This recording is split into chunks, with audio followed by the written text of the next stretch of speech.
5 তারিখ বাংলাদেশ স্বাধীন হয়েছে। সেই স্বাধীনতার পেছনে কিছু সুনির্দিষ্ট কারণ ছিল। জাতি একটা জায়গায় একমত হয়েছিলেন যে কয়েকটা ঘটনা এই জায়গাগুলো ঠিক করতে হবে। সেটার মধ্যে সবচেয়ে বড় হচ্ছে ভারতকে এই দেশ থেকে বিতাড়িত করতে হবে। শেখ মুজিব আওয়ামী লীগ এইটার নামে এই দেশে আর রাজনীতি করা যাবে না। যেই কারণেই 5 তারিখের পরপরই জনগণ যেখানে শেখ মুজিবের ছবি পেয়েছে, আওয়ামী লীগের ছবি পেয়েছে, পোস্টার পেয়েছে, সেগুলো সব ধ্বংস করেছে। তারপরে ঘটনা প্রবাহ আপনারা সবাই জানেন। সবার আগে শুরু করেছেন বিএনপির মহাসচিব মির্জা ফখরুল ইসলাম আলমগীর। তিনি বললেন তার হৃদয়ে রক্তক্ষরণ হয়েছে শেখ মুজিবের এই ছবি দেখা নিয়ে। তারপর আমার একসময় খুব প্রিয় একজন আপা ছিলেন রুমিন ফারানা। এই প্রিয় আপা তিনি বললেন যে ছাত্রলীগকে নিষিদ্ধ করার এই সরকারকে। এরপরে এসে 2 দিন আগে রুহুল কবির রিজভী বলে ফেললেন শেখ মুজিবের এই ছবি এখান থেকে সরানো হোক, এটা আমরা চাই না। এগুলোর পেছনে কি কারণ সেটা বাংলাদেশের মানুষ পরে জানবে বা পরে জানানো হবে। কিন্তু একটা জিনিস মাথায় রাখতে হবে, বিএনপি ডাকে কিন্তু এই দেশের মানুষ রাস্তায় নামে নাই আসলে। এটা মনে রেখে তারপরে কথাবার্তা বলতে হবে। এবং আমরা কিন্তু বিএনপির পয়সায় জীবনের ঝুঁকি নিয়ে পরিবারকে বিপদে ফেলে বিদেশে বসে কথা বলি নাই। দুঃসময়ে যেহেতু বিএনপির সাপোর্ট নেই নাই, সুসময়ে বিএনপির সাহায্য নিয়ে, বিএনপির কাছ থেকে টাকা পয়সা নিয়ে বিএনপির পক্ষেই কথা বলতে হবে। এটা আমাকে দিয়ে অন্তত সম্ভব না ইনশাআল্লাহ। আল্লাহ যদি মস্তিষ্কটা যদি ঠিক রাখেন, ওইটা আল্লাহর রহমতে কোনোদিন করব না। এই মগজ বিক্রি করে খাবো না। যেটা মনে করি, যেটা চিন্তা করি, ওইটা মৃত্যুর আগ পর্যন্ত ওই জায়গাতেই থাকবো। বাংলাদেশের মানুষ শেষ দিন পর্যন্ত দেখবে ইলিয়াস হুসাইন যেখানে ছিল সেইখানেই থাকবেন। অতএব আপনারা যদি মনে করেন ভারতের পক্ষে থাকবেন, আওয়ামী লীগের পক্ষে থেকে তারপরে আপনারা রাজনীতি করবেন, 2001 থেকে 5 পর্যন্ত আসলে এত বিশাল ভালো কিছু করেন নাই। সরি, আমার একদম এইভাবে বলতে ইচ্ছা করে নাই, কিন্তু বলে ফেললাম। এত ভালো কিছু করেন নাই যে আপনাদের জন্য বাংলাদেশের মানুষ রাস্তায় নামবে।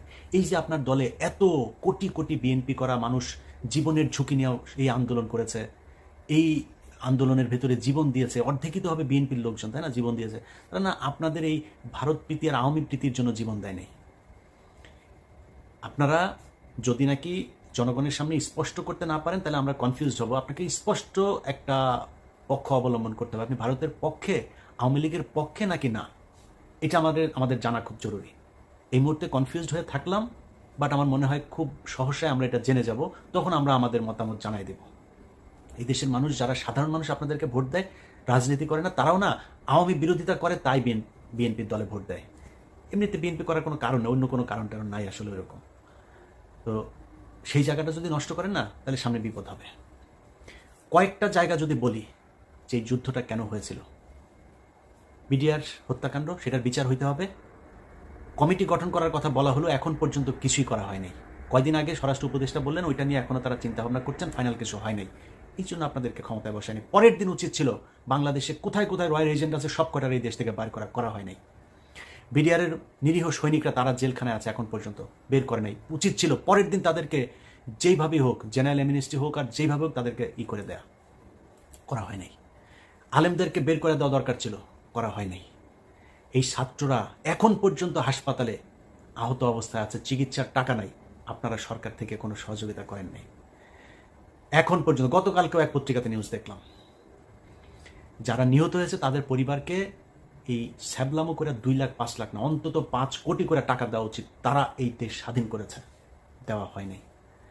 বাংলাদেশে গেল 15 বছরে ব্যাপক লুটপাট হয়েছে এই বিদ্যুৎ খাত নিয়ে। সেই জ্বালানি খাতের এখন পর্যন্ত একটা মামলা হয় নাই। আপনি এই ওর নাম কি, আপনার দরবেশ বাবা সালমান এফ রহমানের বিরুদ্ধে মামলা হচ্ছে নীলক্ষেতে, সে এক ব্যবসায়ীকে পিটিয়ে মেরেছে। আরে ভাই, এই মামলায় তো সে তার কিছু হবে না, কারণ ওই কাজ তো সে করে নাই।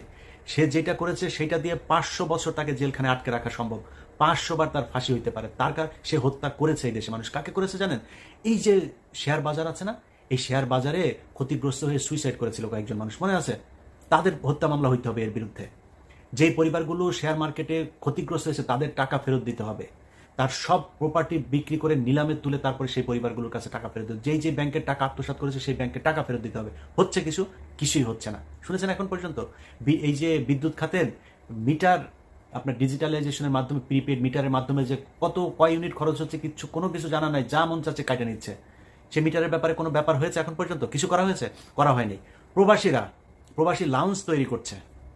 আরে ভাই, পাশার চামড়া লাল হয়ে যায় বাইরে কাজ করতে করতে। 10 বছর 15 বছর বউ পোলাপান থুয়া মধ্যপ্রাচ্যে মানুষ বিদেশ খাটে, তার 5 মিনিট এয়ারপোর্টে যায় না, তার বসতে ইচ্ছা করে না, কখন সে পরিবারের কাছে যাবে তার ওই চিন্তা। আপনি এই বালের ভিআইপি লাউঞ্জ টাউন্স, প্রবাসী লাউঞ্জ টাউন্স করে তো লাভ নাই। তাদের জন্য দরকার ছিল 5 লাখ টাকা লাগে সৌদিতে যাইতে, ইন্ডিয়া থেকে যেতে লাগে 70,000। আমার দেশ থেকে কেন 70,000 টাকা একজন মানুষ সৌদিতে যেতে পারবে না? এইটা তার দরকার। একজন মানুষ বিদেশ যেতে চায়, তার পাসপোর্ট করতে কি কি সমস্যা হয় সেই সমস্যার সমাধান করেন। তার বিদেশ যেতে লোন দরকার, যেটা শ্রীলঙ্কা, নেপাল এইসব দেশগুলো করে, তার লোনের ব্যবস্থা করেন, বিদেশ পাঠানোর ব্যবস্থা করেন, মানুষ কাজ করে আপনাকে টাকা দিবে। এই প্রবাসীদের ব্যাপক অবদান আছে, সেই মানুষগুলির পাশে আপনারা এখন পর্যন্ত দাঁড়াইতে পারেন নাই। অতএব মানে বটম লাইন হচ্ছে, এই সরকার একটা ব্যর্থ সরকার, কিচ্ছু করতে পারেন নাই। সবশেষ যেই কাজটা করেছেন মোস্তফা সরোয়ার ফারুকীর এখানে নিয়ে এসে, যেই মানুষরা এই দেশে জীবন দিয়েছে, যে আলেমরা রাস্তায় নেমে এসেছিল 5 তারিখে, সেই আলেমদের মধ্যে থেকে 5 জনকে আপনারা ধরে নিয়ে গিয়েছেন এটার প্রতিবাদ করায়। মোস্তফা সরোয়ার ফারুকীর সংস্কৃতি মন্ত্রণালয় এখন এত কিছু করার এত প্রয়োজন পড়ে নাই। এখন পর্যন্ত মানুষ খাবারের টাকা নাই, মানুষের জিনিসপত্রের দাম হু হু করে বাড়ছে, সিন্ডিকেট ভাঙতে পারেন নাই, সব জায়গায় আওয়ামী লীগের লোককে আইনে এখন আপনি বাণিজ্য উপদেষ্টা বানাচ্ছেন। এই জন্য তারা জীবন দিয়েছিল? এই জন্য তাদের কোনো জায়গার মধ্যে আপনি ব্যবস্থা নিচ্ছেন না, আওয়ামী লীগের লোকজনকে এনে এনে তারপরে বসাচ্ছেন, মুজিব প্রেমীকে এনে তারপরে আপনি উপদেষ্টা বানাচ্ছেন। এই জন্য বাংলাদেশের মানুষ আপনাদেরকে কি করেছিল? 2 জন মানুষ আছে, একজন নাহিদ, একজন আসিফ, এই 2 জনকে উপদেষ্টা বানানো হয়েছে। আরেকজন মাহফুজ আলম ছিল প্রধান উপদেষ্টার বিশেষ সহকারী, তাকে এনে উপদেষ্টা বানানো হয়েছে। আপনার মনে হয় এটা তার জন্য প্রমোশন? তাকে ওইখান থেকে সরিয়ে দেওয়া হয়েছে যাতে এই আসিফ নজরুল গং, যারা প্রথম আলোর গং, তারা এই ডক্টর মোহাম্মদ ইউনূসের কান ভারী করতে পারে। কারণ ইউনূস তো যেটা সত্য কথা, সে তো বাংলাদেশের কোনো কিছু চিনে না, বাংলাদেশের মানুষকে সে ঠিকমতো চিনেও না, সারা জীবন ছিল বাইরে বাইরে। সো তাকে কেন রাখা হয়েছে? যেহেতু উনি সবার কাছে সমাদৃত, আন্তর্জাতিকভাবে আমাদের এখন টাকার ক্রাইসিসে আছে, রিজার্ভ ক্রাইসিসে আছে, তাকে দিয়ে আমরা বিদেশের সাথে লবিংগুলো করতে পারি, এই জন্য তাকে বসানো, সবাই মেনেও নিয়েছে। কিন্তু তাকে দিয়ে এখন যে এই যে প্রথম আলো সহ বিভিন্ন জায়গার এই যে যারা প্রোডাক্ট, এই প্রোডাক্টগুলোকে বসানো হচ্ছে, আপনি দেখেন ডেইলি স্টারের এই যে সাবেক ডেইলি স্টারের প্রোডাক্ট আকবর হোসেন বিবিসির, তাকে বানানো হয়েছে লন্ডনের প্রেস মিনিস্টার। ওয়াশিংটনের বানানো হয়েছে গোলাম মর্তুজা। এই গোলাম মর্তুজার কথা ভুলে গিয়েছি আমরা। 2018 সালে নির্বাচন পর্যন্ত সে যেইভাবে ন্যাকেডভাবে ন্যাংটা হয়ে তারপরে আওয়ামী লীগের পক্ষপাতিত্ব করেছিল, 18 নির্বাচনের পরে সে চুপ, তাকে সুশীল বানায় এনে বসানো হইলো কোথায়? ডেইলি স্টারে। সে আওয়ামী লীগের বিরুদ্ধে কথা বলে, এগুলো আমরা বুঝি না? এগুলো রয়ের প্ল্যান বি এর অংশ। তাদেরকে এখন এই জায়গায় নিয়ে বসানো হচ্ছে। অতএব যারা যারা মনে করছেন যে বাংলাদেশ স্বাধীন হয়ে গিয়েছে এবং এদেরকে দিয়ে ভালো কিছু সম্ভব, আমি আপনাদেরকে গ্যারান্টি দিয়ে বলে রাখলাম যে এই যারা উপদেষ্টা হয়েছে তাদের ব্যাপারে আপনাদেরকে ব্যবস্থা নিতে হবে। তাদের বিরুদ্ধে যদি প্রয়োজন হয় তাহলে মাঠে নামতে হবে, মাঠে নেমে তাদের ব্যাপারে, তাদের বিরুদ্ধে আবার ফের যুদ্ধের ডাক দিতে হবে। আমি মনে করি যারা ছাত্র আছে, ছাত্রদের থেকে আরও বেশি প্রতিনিধি উপদেষ্টা পরিষদে যেতে হবে, যারা জীবন দিয়েছে, যারা ওই সময়, আমরা এখন শুধু 2 জন উপদেষ্টাকে বাইরে দেখছি, বাকি উপদেষ্টারা নাই, তারা তো জীবন দিতে এসেছিল, তারা কোথায়? তাদেরকে উপদেষ্টা বানাতে হবে। ডক্টর কনক সারোয়ার, পিনাকি ভট্টাচার্য, তাদেরকে উপদেষ্টা